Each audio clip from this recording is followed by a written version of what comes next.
22e case de notre calendrier de l'Avent. Et tu manges. Donc Bah, tu ça vois, fait- non, mais ça- ça- ça fait- non, mais- Non mais ça fait 22 jours que j'ai tout ça sous le nez quand même. Ben, c'est long, hein. Tu t'es quand même privé d'avoir du chocolat dans les dents. Bon, là, c'est de la brioche, il y a juste des petits morceaux. Ça va, tout va Bon. bien. Hein. Ça va, en plus on va parler des relations toxiques. Oui, un peu de Qui douceur. Qui n'a jamais eu une relation toxique dans sa vie? C'est ça. Peut-être qu'il y a des gens qui nous le disent dans la barre de commentaires. Moi perso, avant de tomber sur la personne avec qui je suis et que tu connais très bien et qui me fait me rendre heureux malgré les disputes, des relations toxiques, oui, bien sûr que j'en ai rencontré.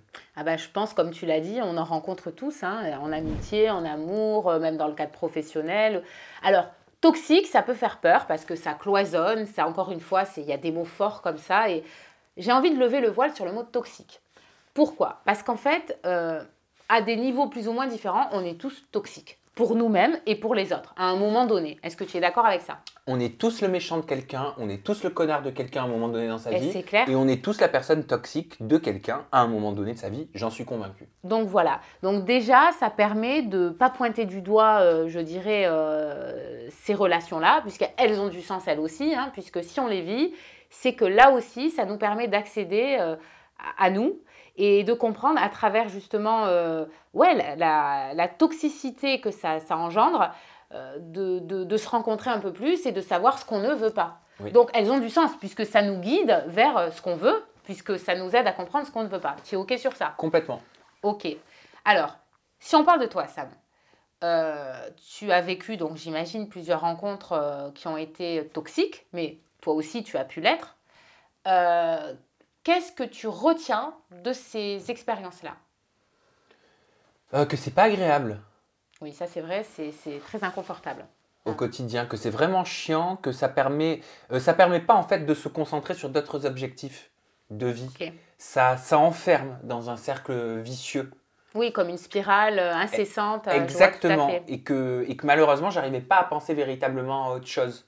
Mm. Voilà. Et j'ai même des regrets, parce que je me souviens, j'étais dans cette relation un peu toxique quand j'étais sur ma 3e année au cours Florent. Et Oui. tu sais que c'était mon rêve à l'école, Ah oui, à l'époque, de faire l'école des cours Florent. Et je crois que j'ai gâché cette 3e année. Je suis pas allé même jusqu'au bout à cause d'une relation amoureuse. Tellement d'accord. cette relation amoureuse prenait de Prenez de l'énergie et de ton temps. l'énergie, de la puissance, alors même que j'étais censé réaliser mon rêve, quoi. D'accord. Mais est-ce qu'aujourd'hui, tu dirais, ou est-ce que tu le ressens ainsi, que du coup, malgré que c'est venu parasiter, entre guillemets, cette 3e année, ça t'a permis quand même d'avancer et de cheminer, en tout cas, comme tu l'as fait et là où tu es aujourd'hui. Parce que si tu avais peut-être fait cette année, tu ne sais pas si tu aurais vécu tout ce que tu as vécu derrière. Ah bah peut-être que le cheminement professionnel aurait été différent, mais en Mhm. tout cas au niveau du cheminement amoureux, c'est certain que ces relations qui n'étaient pas forcément les meilleures, je pense qu'elles m'ont permis de rencontrer aujourd'hui la personne avec qui je suis. Elles t'ont mis sur le chemin de diverses personnes et notamment de la personne avec qui tu es. Voilà, de rencontrer une personne qui correspond à mes vibrations, à tous les niveaux. D'accord. Est-ce que tu dirais que ce genre d'expérience, donc justement qui nous fait visiter, cette toxicité, ces côtés noirs que nous avons aussi en nous, hein, que l'autre va nous mettre comme un miroir, est-ce que tu dirais que ça t'a permis de te découvrir ces expériences-là, que ça t'a permis de te voir différemment, en tout cas de te connaître mieux? Absolument. Donc ça a du sens. Oui. Sur le moment, non, mais je m'en suis rendu compte après. Donc c'est aussi les cadeaux cachés dont on parlait, C'est ça. ça fait partie. Donc comme quoi, même dans la pénombre, on peut y trouver du sens. Puisque derrière, on est toujours, et ça je vous le rappelle, à la découverte de nous. Puisqu'on rentre, on plonge de plus en plus en nous. Et ça c'est hyper important. Et ces relations très douloureuses et très, intenses que nous pouvons vivre, nous permettent justement... Ouais, mais après, c'est pas forcément, c'est pas forcément constructif quand on est face à une personne qui est manipulatrice, qui, tu vois ce que je veux dire? Oui, oui, tout à fait. Qui est néfaste en fait dans une relation. Alors, ça ne l'est pas quand on le vit, c'est obligé puisqu'on le vit et c'est très compliqué et du coup, ça fait visiter beaucoup de parts d'ombre qu'on a et c'est très dur de les regarder, nos parts d'ombre. Je ne sais pas comment tu le vis toi, mais moi, je sais que j'ai vécu des relations où je ne comprenais pas, je me disais, attends, c'est pas possible, comment je peux vivre une relation aussi toxique alors que je me sentais dans le cœur, dans la lumière, dans l'amour, et pourtant la vie m'envoie ça. Je crois que justement, quand on vit ce genre de relation, c'est que à l'intérieur de nous, il y a quelque chose qui demande à émerger. Qu'est-ce que tu veux dire? Tu veux dire qu'une relation toxique, elle est en fait Elle éveille quelque chose. Elle est le simple reflet de nos états intérieurs, bien sûr. Donc du fait qu'on soit toxique soi-même en fait. On l'est tous, c'est ce que je disais et je le répète, on l'est tous d'une manière ou d'une autre. Mais je pense que si par exemple on tombe, alors je vais prendre un exemple, on tombe sur un profil qui va être très contrôlant, mais un contrôle plus dans la relation, possessif, jaloux à l'extrême, où ça peut même tourner dans des situations, je l'ai vécu donc je peux en parler, mais dans des situations flippantes, hein, parce que moi je me suis retrouvée dans des situations où franchement c'était juste horrible à vivre. Et je crois que cette personne a éveillé en moi toutes ces parts d'ombre que j'avais du mal à regarder. Parce que je me fuyais, parce que j'avais peur de tout un tas de choses et parce que cette personne m'a mis en miroir justement tout ça. Mais quelle part d'ombre? Des peurs? Des peurs ancrées. Ça peut être ne pas accepter celle qui je suis dans sa globalité. Donc encore une fois, on a des ombres, on a des lumières et du coup toute cette partie noire de moi où ça peut être un côté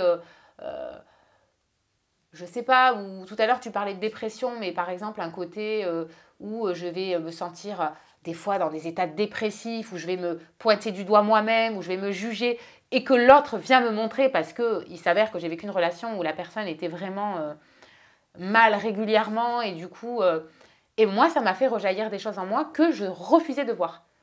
Parce que je pensais que j'avais suffisamment évolué et que du coup, c'était pas possible que je sois encore dans une forme de mal-être. Mais qu'est-ce qu'il faut faire alors face à ces relations toxiques si elle est amoureuse? Les accepter. On en revient toujours pareil, déjà les accepter parce qu'elles ont du sens. Et si elles sont là, c'est parce que c'est pour plus grand derrière, pour aller puiser en nous d'autres ressources. Et aussi comprendre qu'elles ont une durée limitée, puisque si on veut accéder à du bien-être, c'est sûr que ce n'est pas en restant dans des situations sombres qu'on va pouvoir vraiment accéder à ce que l'on veut. En tout cas, si on a envie d'éveiller en nous, d'aller vers la lumière. Hein. Si ça nous va très bien, et on connaît tous, alors je ne sais pas toi, mais on connaît tous des personnes qui peuvent passer des vies entières dans des relations très très compliquées, très douloureuses, mais parce que c'est comme si c'était normal de souffrir, tu vois. C'est normal de souffrir, donc je ne mérite pas d'être heureux, donc je me maintiens dans des situations qui me mettent sans dessus-dessous et pas bien. Peut-être que les personnes qui sont dans ce cas-là se disent que c'est ce qu'elles méritent.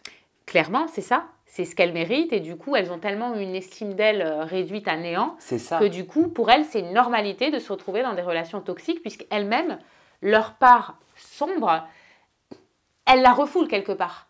Elles disent être prêtes ou vouloir, on a tous, enfin en tout cas moi je me reconnais dans ça, avant de rencontrer mon mari, j'ai rencontré des profils d'hommes différents et c'est vrai que c'était compliqué parce que je ne comprenais pas, je me sentais prête et je ne comprenais pas pourquoi la vie mettait sur mon chemin des personnes qui ne vibraient pas à la même fréquence que moi. Mais alors ça veut dire quoi? Que je ne m'autorisais pas. Mais ça veut dire que c'est toi qui décides, quand je dis toi, c'est toi ou vous qui décide de laisser rentrer dans ton cœur, dans ta vie des personnes comme ça?